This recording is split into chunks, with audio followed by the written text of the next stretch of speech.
আমার লক্ষ লক্ষ টাকার হিসাব মনে থাকে, কার কাছে কত টাকা পাই সব মনে থাকে, কোন জায়গায় কি রাখছি তার মনে থাকে।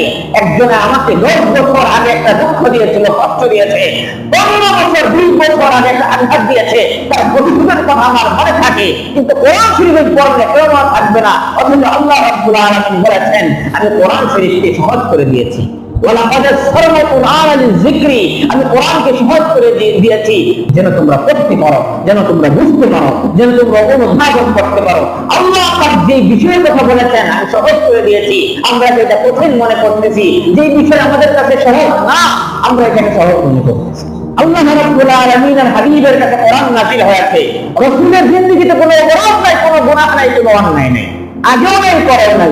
রাব্বুল আলামিন কোরআন শরীফের মধ্যে বলে দিয়েছেন ইন্না ফাতাহনা লাকা ফাতহান মুবিনা লিয়াগফিরা লাকা আল্লাহু মা তাকাদ্দামা মিন যামবিকা ওয়া মা তাআখখারা।